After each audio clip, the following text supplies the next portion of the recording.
Muito obrigado, Vinícius. Nós vamos ouvir também uma aluna da professora Thalita Rodrigues, a Gabriela Dias. Muito bom. A Gabriela Dias vai tocar o piano e ela vai ser acompanhada pela professora Luciane. Espero que a tia Luciane não atrapalhe a Gabi. Parabéns, pais, parabéns às demais crianças, instrumentistas da igreja.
Parabéns, Gabriela.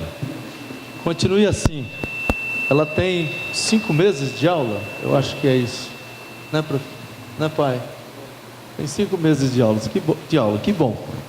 Que outros se inspirem em você. Queridos, no domingo anterior, foi comemorado entre nós, batistas, o dia do músico batista do Brasil, né?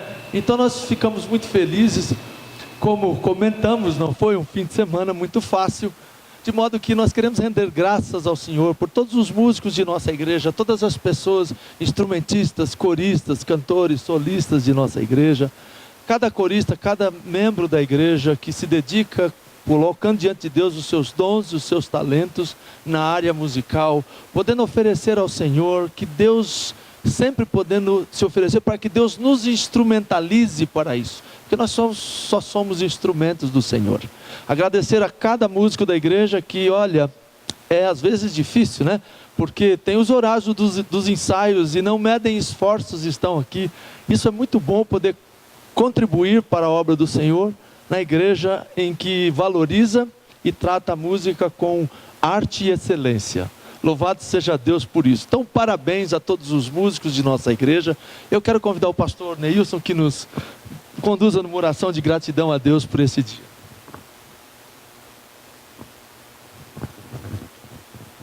Quero parabenizar os esforços na escola de música. É assim que começa mesmo, é assim que se treina, e não é fácil tocar para os irmãos. Um desafio para eles. Senhor Deus, na tua presença estamos agradecidos pela instrumentalidade da música no teu reino, Senhor. Graças te dou porque tu tens também separado homens e mulheres para este ministério, para o ministério do serviço através da música. Por isso eu peço tua bênção não apenas para o irmão Arnaldo na condição de ministro de música nesta igreja, mas por todos os instrumentistas, pelos vocais, por aqueles que estudam, por aqueles que ministram aulas, por aqueles que preparam material para isso, pelos corais, porque entendemos que isso é uma participação conjunta e resultado, e precisa sempre ser resultado da nossa adoração durante a semana. Por isso, Pai, manifesta teu poder e tua graça sobre cada um deles. Eu oro em nome de Jesus. Amém.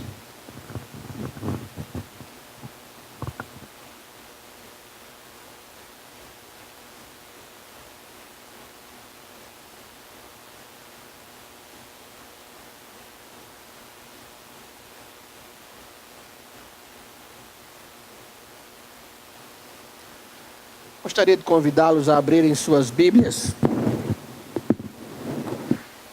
no Evangelho de Lucas. E antes de lermos os textos,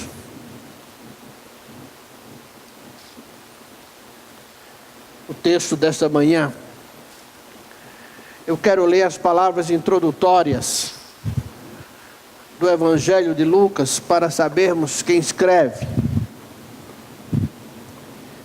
e da maneira que foi escrita.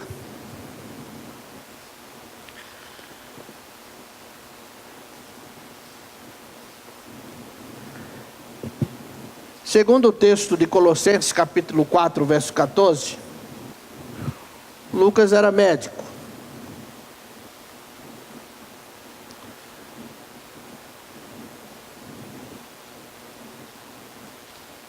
Segundo a história, falecido aos 84 anos.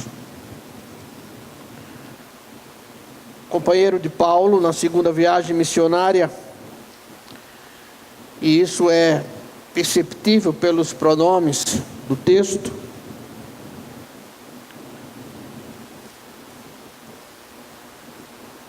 Mas dentro da sua época,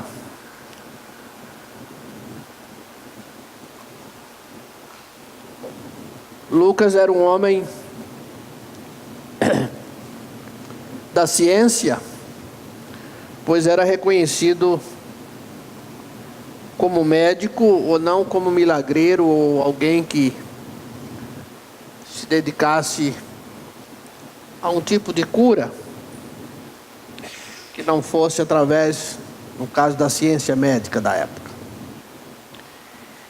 Ele diz: visto que muitos têm empreendido fazer uma narração coordenada dos fatos que entre nós se realizaram, segundo nos transmitiram os que desde o princípio foram testemunhas oculares e ministros da palavra, também a mim, depois de haver investigado tudo cuidadosamente, desde o começo, pareceu-me bem, ó excelentíssimo Teófilo, escrever-te uma narração em ordem, para que conheças plenamente a verdade das coisas em que fostes instruídos.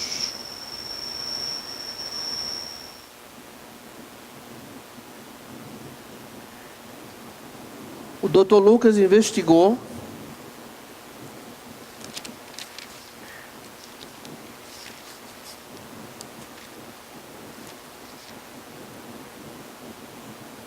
segundo a história, a partir do primeiro texto de Marcos, Mateus, pesquisou, investigou, claro, fundamentado na história oral, as coisas que aconteceram envolvendo Jesus.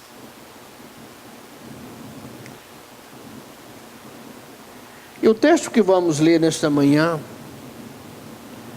é um texto escrito por um médico.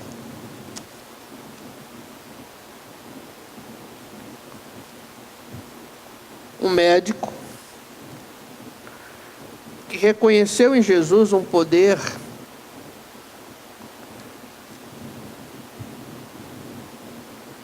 depois é conferido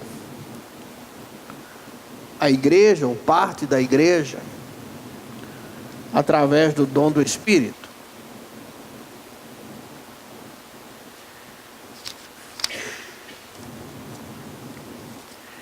Eu tenho pensado, cerca já de 2 anos atrás, em especial, que nós perdemos a essência do conceito de salvação. O nosso conceito de salvação é greco-romano. Implica salvação só da alma. Por isso dividimos comumente, isso é corpo, isso é alma.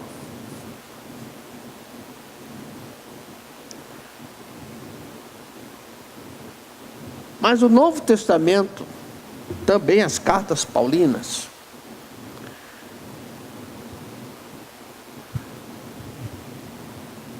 foi escrita dentro da mentalidade judaica.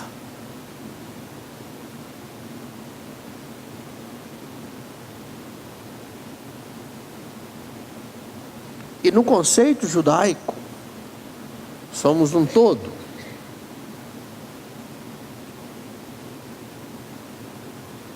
Jesus salva um todo.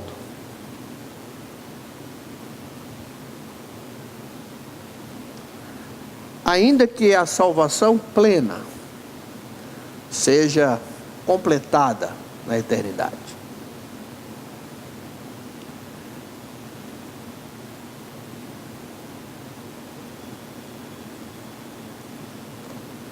Tenho como propósito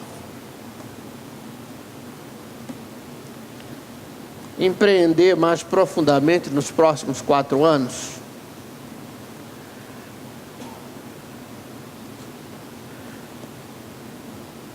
essa relação significativa corpo e espírito.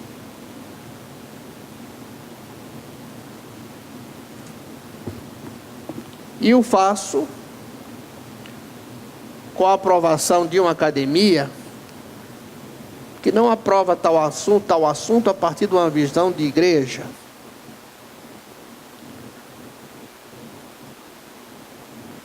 Mas a partir de uma visão acadêmica.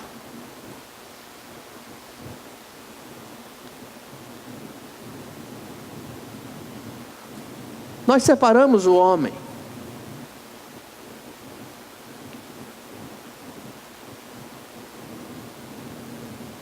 do corpo, da alma.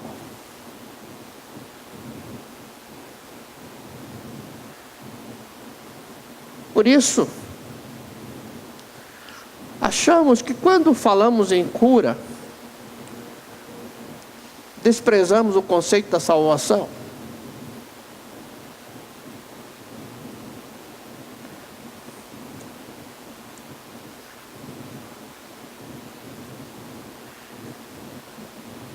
Quando o Senhor Jesus alcança uma vida,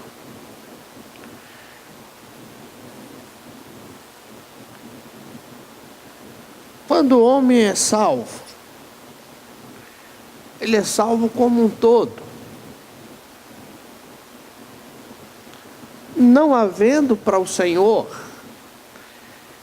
essa dicotomia tão comum entre nós, essa divisão tão comum entre nós, entre aquilo que chamamos de cura física e cura espiritual.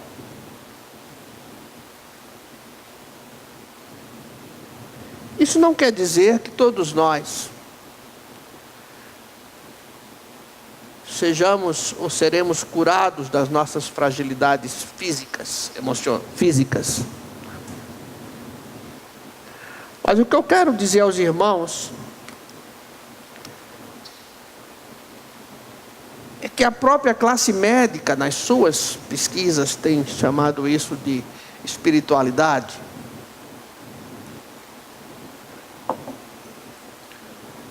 Tem tentado como que voltar para esse conceito judaico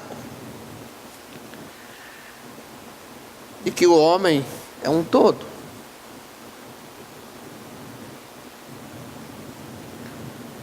E vocês podem pesquisar isso através dos textos acadêmicos sobre cardiologia, espiritualidade, dermatologia, espiritualidade, psiquiatria, espiritualidade.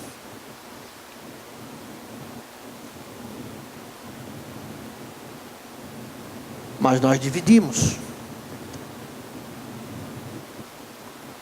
Nós dividimos o homem como em gavetas. E o doutor Lucas, eu quero chamar a atenção disso, irmãos. Quando começa a falar do ministério de Jesus, ele coloca isso numa ordem. A partir do momento em que Jesus é expulso de Nazaré, ele vai nos apresentar algumas situações onde Jesus cura.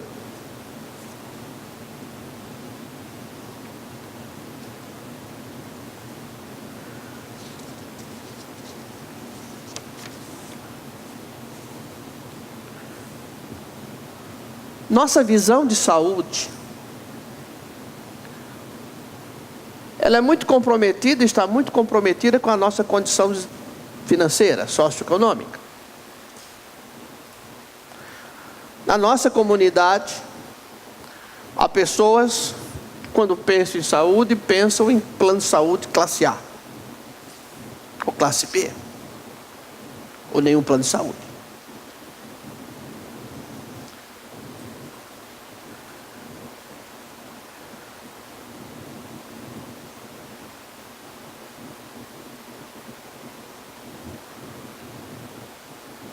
Mas às vezes, irmãos, dependendo da comunidade que frequentamos ou que vivemos, a sociedade, o doente, ele é incriminado por ser doente. Estou falando de discriminação, estou falando de ser incriminado. Há povos que não sabem o que é isso. Artigos das ciências sociais têm mostrado que neste ano 2 milhões de pessoas no Brasil deixaram o plano de saúde para o SUS. Isso para alguns representa uma decadência. Mas há milhões e milhões que se tratam lá. Mas há povos que não têm.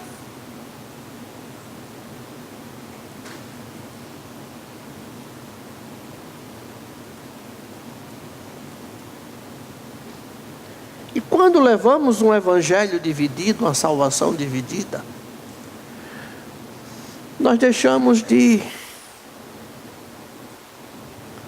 tratar o homem como um todo.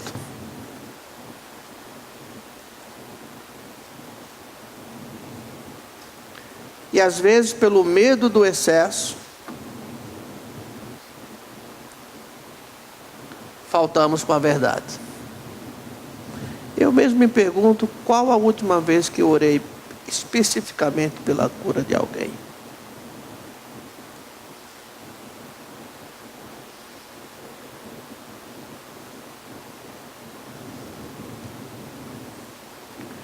Qual a última vez que, quando faço uma mensagem evangelística ou faço um apelo, eu pensei no homem como um todo, ou eu pensei em tirar a alma do inferno e manter o corpo no inferno?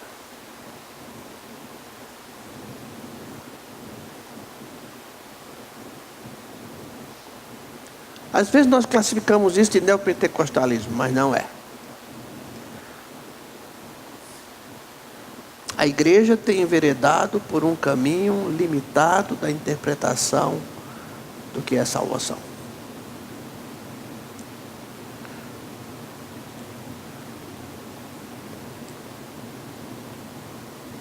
Alguns dias atrás,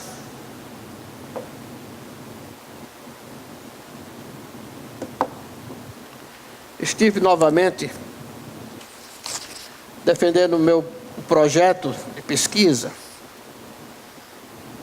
e os meus entrevistadores, o meu orientador, me deu algo muito interessante, que são estudos bíblicos sobre cura e salvação. E não vem de uma academia neopentecostal. Se alguém quiser depois, pede cópia, que eu peço a Patrícia e ela vê para você. O que eu quero enfatizar é a atualidade da temática. E mais uma vez, o Dr. Lucas vai falar da experiência de cura através de Jesus.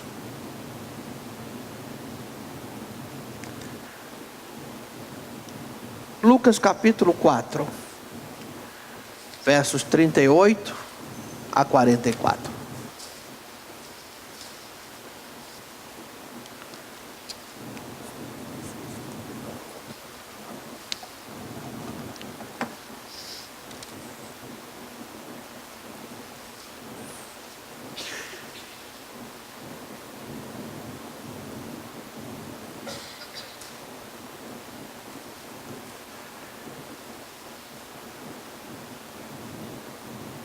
Apenas para refletir.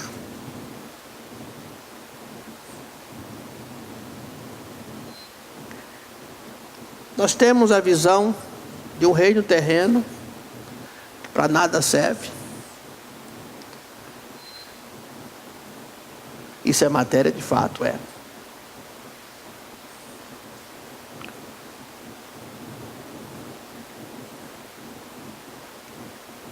Mas Paulo diz que essa matéria é templo do Espírito.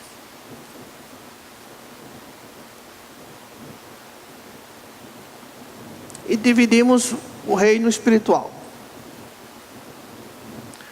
Salvação é do reino espiritual e não tem a ver com o reino terreno.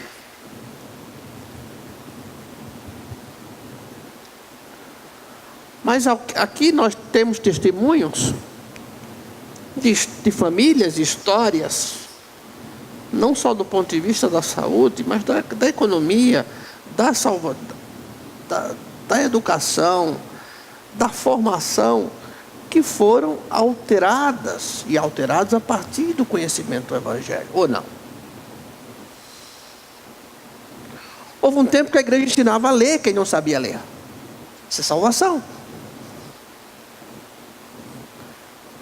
Porque se o reino físico não serve para nada, para que ensinar o reino físico a ler? Basta que ele ensina pelo Espírito as coisas. E diz o texto,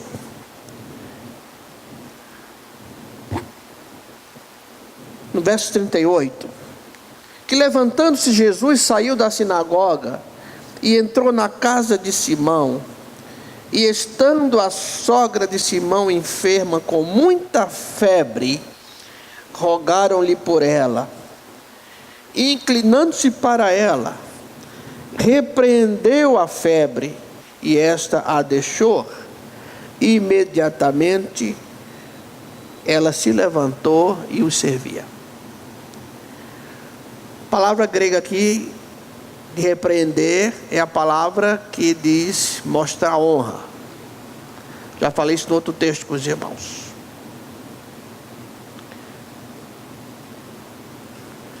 Ao pôr do sol,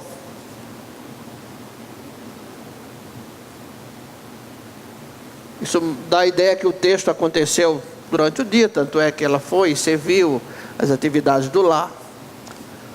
Todos os que tinham enfermos de várias doenças, los traziam, e ele punha as mãos sobre cada um deles e os curava. Todos naquele contexto. E por que Jesus tocava? E por que Jesus impunha as mãos? Ele não podia dizer: como às vezes dizemos aqui pelo hábito da linguagem, esteja curado. Esteja curado. Não poderia? Poderia. Mas ele toca. E desde quando o reino espiritual precisa de toque? Mas o reino físico precisa.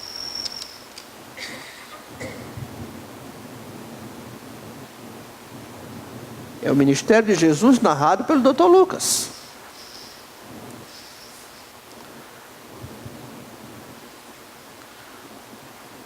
Também de muitos saíam demônios, gritando e dizendo: Tu és o Filho de Deus.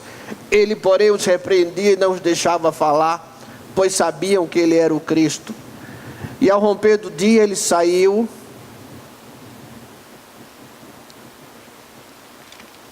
O texto dá a impressão que Jesus passou a noite fazendo isso.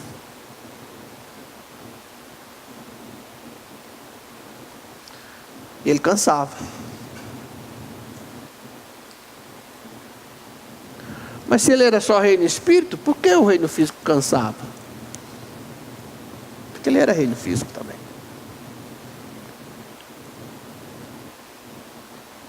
E ao romper do dia, diz o texto, que ao romper do dia saiu e foi a um lugar deserto, e as multidões procuravam-no e vinham a ele e queriam detê-lo para que não se ausentasse delas.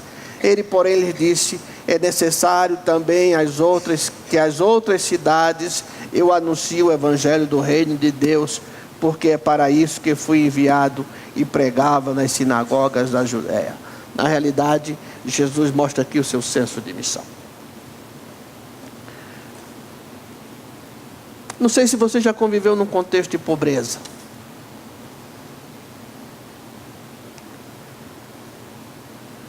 Mas aqui eu quero abrir um outro parênteses. Nós às vezes consideramos que o poder de Deus é para ser manifesto na doença espiritual. Essa doença espiritual. E não é para ser manifesto na doença física. Há sim casos desses, claro que há. É claro. Há um poder do mal. Mas quando Jesus curava, Jesus estava recuperando a vida, a dignidade. E sabe por quê, irmãos? Porque naquele contexto, e esses dias eu estava vendo, não lembro em que emissora, estava aparecendo uma reportagem sobre pacientes com lepra. Não sei se alguém viu essa reportagem.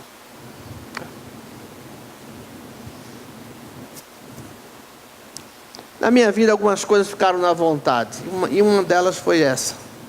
Eu sempre tive vontade, também Deus pode fazer isso ainda, de trabalhar com leprosos.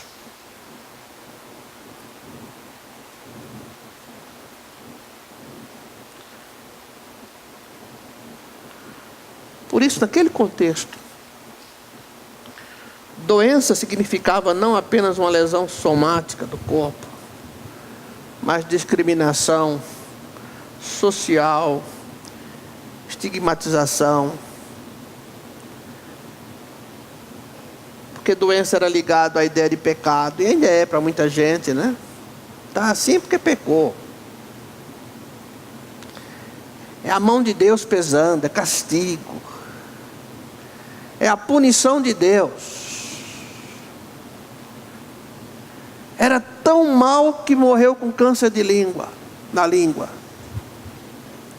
O maior púlpito do Norte e Nordeste, no Brasil naquela época tinha dois oradores muito famosos do meio batista, pastor Rubem Lopes aqui em São Paulo, Dr. Munguba Sobrinho no Nordeste. Dr. Munguba morreu com câncer na língua. Somos finitos.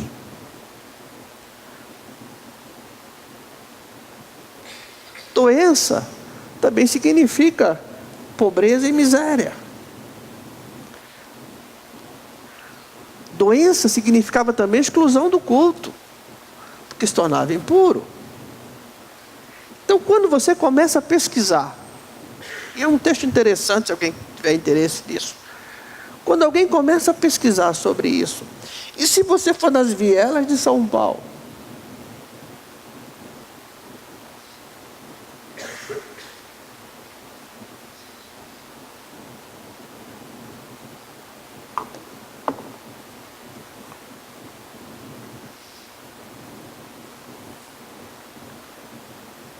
você já teve tuberculose?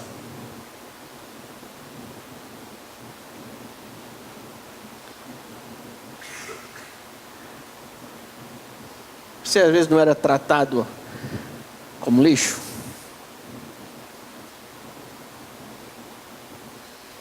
Por causa do contágio?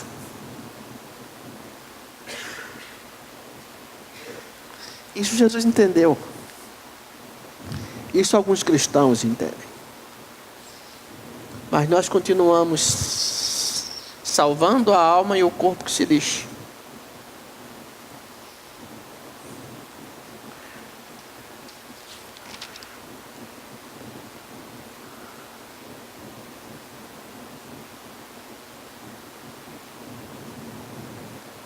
Jesus restaurava a saúde.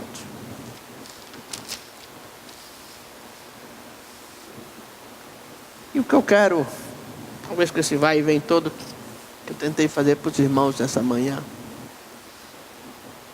é que possamos entender que nós talvez estejamos preocupados só com a alma. Jesus não.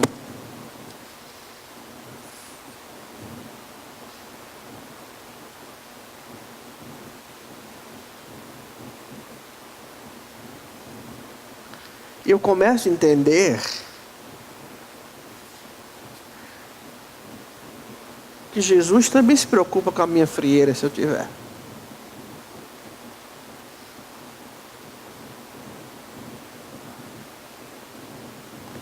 Que Jesus também se preocupa com o meu chulé, não porque eu tenho um sapato só. Porque se o cara tem 5, dificilmente tem. Que é um mundo, não sei se os irmãos sabem, quem é trabalhador deste bairro não pode se tratar desse bairro.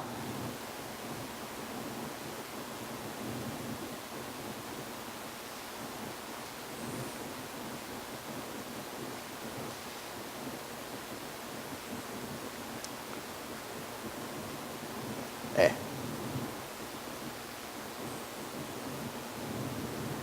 E a igreja, estou falando isso do ponto de vista da visão da salvação.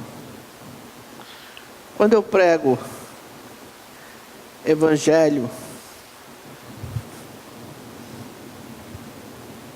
para quem falta dente,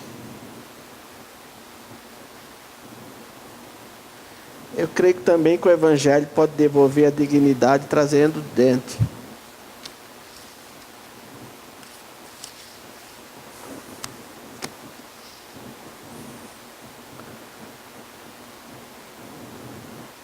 Aí pensa, o inferno começa aqui. Começa até porque nós cultivamos isso. É claro que nem todos vamos viver 120 anos, 100 anos, até porque chega um momento que a gente cansa, e cansa mesmo, e cansa quem está junto. Que eu quero tentar falar para o irmão, a partir do sentimento de Jesus.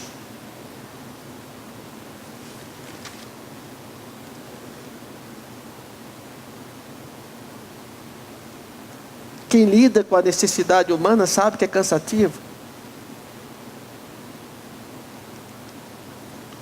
Quem lida com saúde pública principalmente, talvez é o segundo maior número de pacientes da psiquiatria pública. É complicado. Mas o que eu queria partilhar com os irmãos, e eu desafio a procurar ler a Bíblia sobre isso, é que quando o irmão falar de salvação para alguém, não fique pensando só no espírito dele. Isso é visão greco-romana.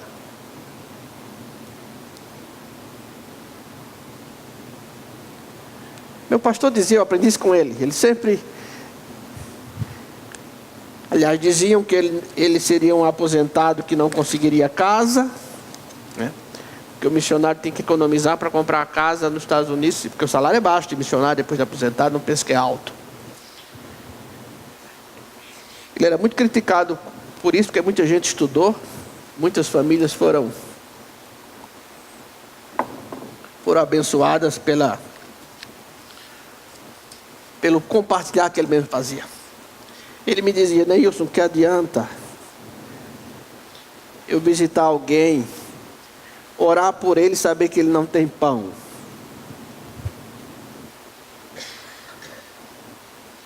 Mas não tem pão porque está em pecado, não tem pão porque é irresponsável, não tem pão por causa disso, começa tudo. Essa não é a prática cristã. Porque o Evangelho esclarece. Porque o Espírito vai dar discernimento. Se eu tento pregar um Evangelho para o todo, é um Evangelho que se preocupa porque o cara gasta demais também. Ou porque o cara gosta de um sofá.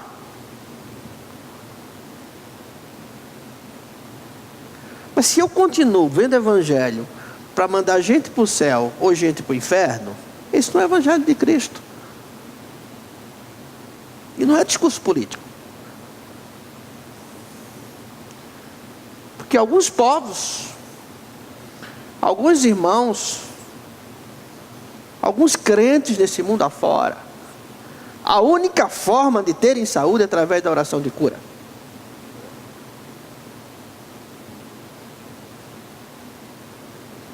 E há condições, isso. Eu não estou falando que tudo tem que ser assim, que eu vou fazer fila amanhã para cura. Não estou falando isso. O que eu queria lançar semente no coração dos irmãos é que há um conceito errado e que precisamos repensar esse conceito, e que também salvação não é só cura física. Quem sabe disso?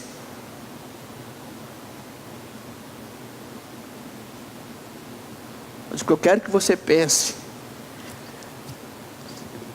é que o Evangelho é para um todo.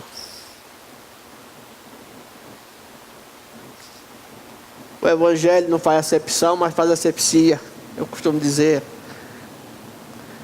Evangelho deixa você cheiroso, ainda que você não possa comprar, porque não é fácil comprar essas coisas, irmãos. Boa parte de nós não conhecemos o que é pobreza. Vem com essa. Tem gente que não pode comprar um sabonete, um desodorante, nem pensar.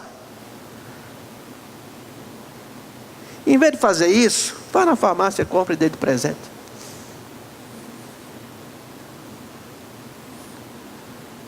É um Evangelho que transforma. É um Evangelho que liberta do vício. É um Evangelho que restaura, que dá disponibilidade para o trabalho, que faz crer Esperança. Próximo ano nós vamos começar em janeiro com a conferência, no final de janeiro, sobre esperança. Porque estamos mergulhando numa desesperança muito grande, e humanamente falando, essa desesperança vai sendo mais ampliada, e nós precisamos recuperar a nossa esperança em Cristo. E Evangelho é esperança. Para o rico e para o pobre.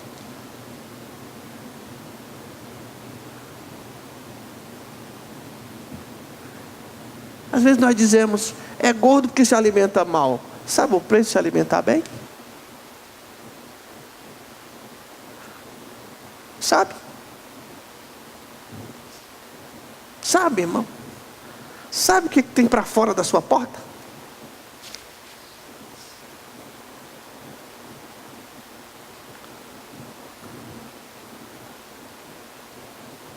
Sabe que tem pessoas que às vezes não podem, tem mulheres que não podem comprar um absorvente?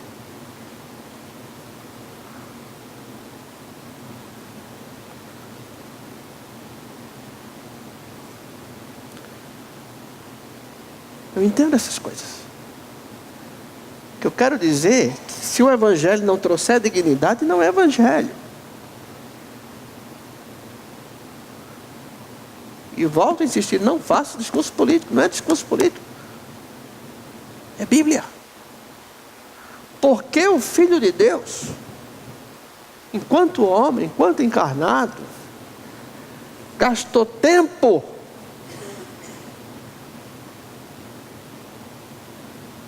curando, tocando pessoas.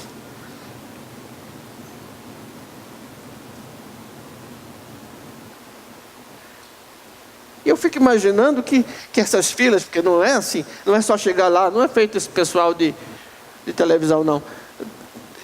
Pelo que eu conheço Jesus no texto bíblico, ele não era, vai embora.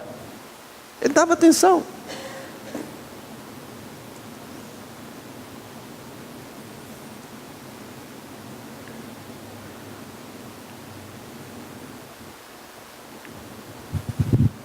Precisamos.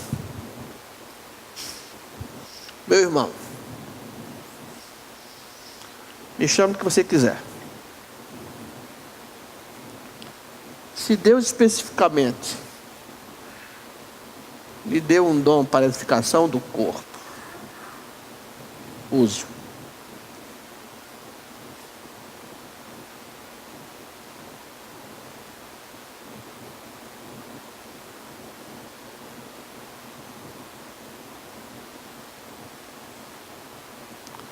Quando for falar evangelho a alguém, tente tirar de mente essa noção que é só para mandar o cidadão para o céu.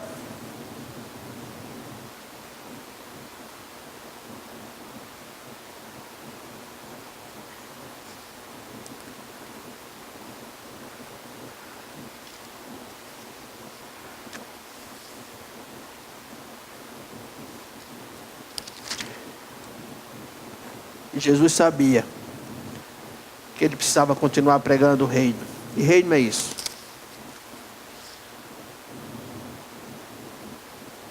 Em nós não há dois reinos. Tem só o reino de Deus.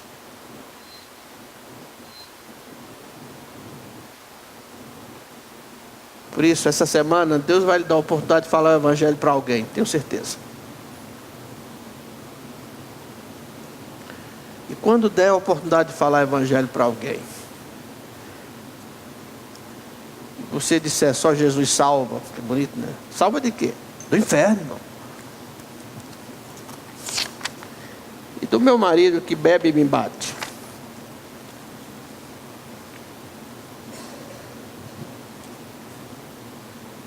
Ah, que Deus te abençoe com viuvez. E se Deus não quiser abençoar com viuvez, quiser restaurar?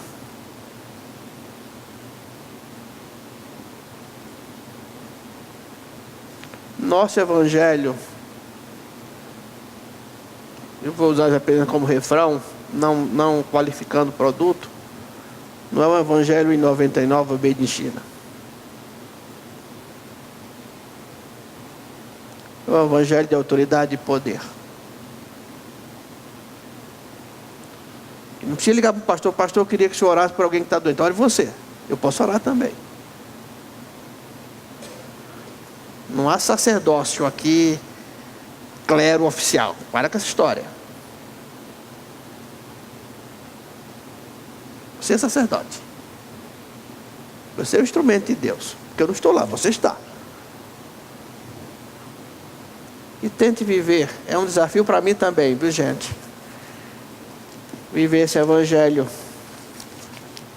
que cuida de mim. E eu preciso todos os dias pensar em Jesus que cuida de mim como um todo.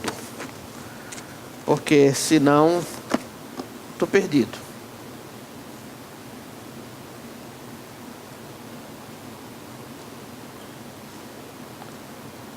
Se é só para viver céu, que Deus nos leve logo.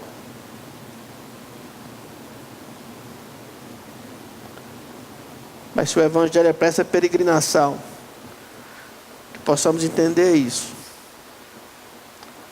E possamos pregar isso. Viver isso. E a pessoa que Deus vai colocar para você falar de Jesus essa semana, pense nele como um todo.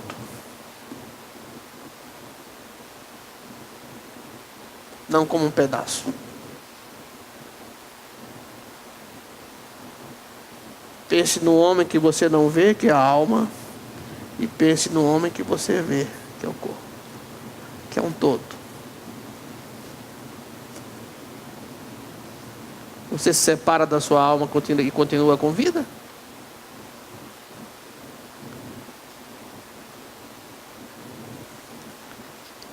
Deus nos ajude, nos abençoe e nos faça instrumentos da sua mão. Vamos cantar, ficar em pé e cantar o hino. Hoje temos almoço, né, dos adolescentes aí.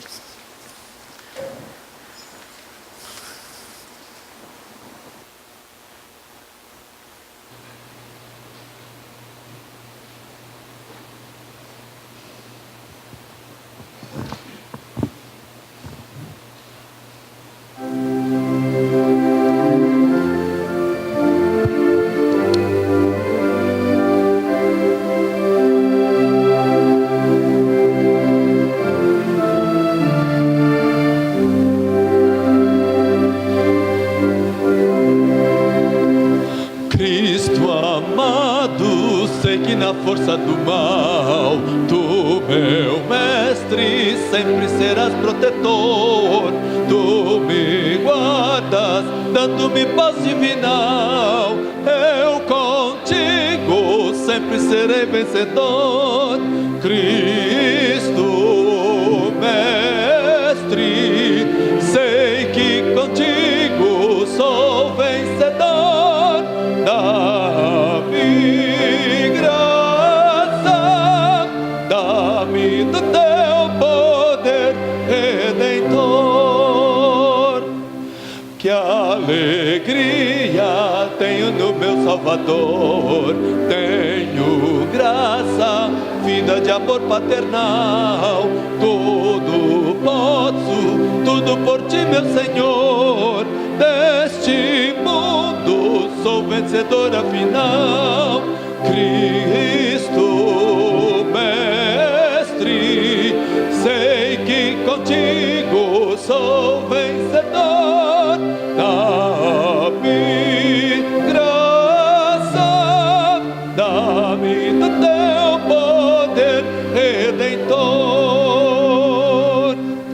Não duvido, Cristo, meu mestre, de ti. Creio em tua rica promessa, Jesus. Não me deixes nem aqui.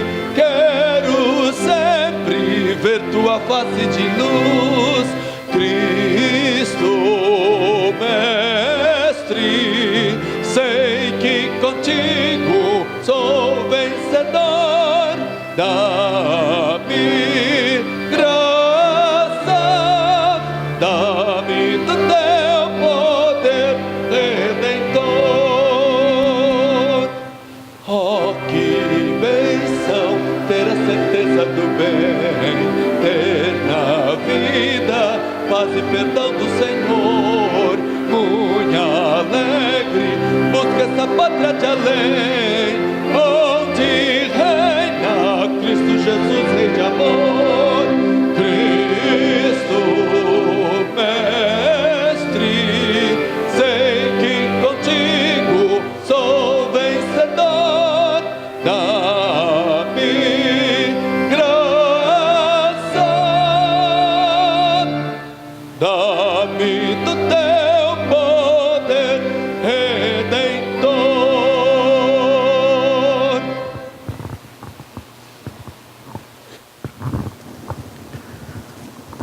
Pai, ajuda-nos a vivermos e a experienciarmos todos os dias a salvação que temos em Cristo, Senhor. Eu te agradeço pelo teu cuidado para comigo, para com a tua igreja. Cuidado esse que não está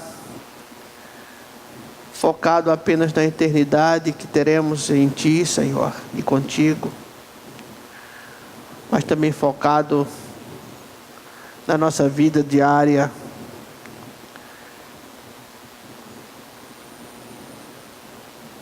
naquilo que precisamos, naquilo que não precisamos. Ajuda-nos a ampliar nossa sensibilidade em favor do outro.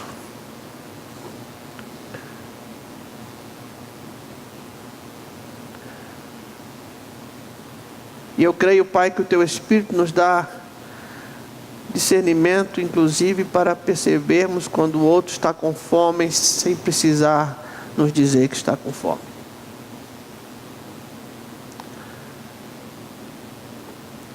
Faze-nos mais sensíveis ao Teu Espírito, Senhor. Aumenta a nossa audição espiritual. E que a graça de nosso Senhor e Salvador Jesus Cristo, o amor de Deus o Pai e as consolações do Espírito Santo, seja com todos nós, agora e para todos sempre. Amém. Deus nos abençoe, irmãos.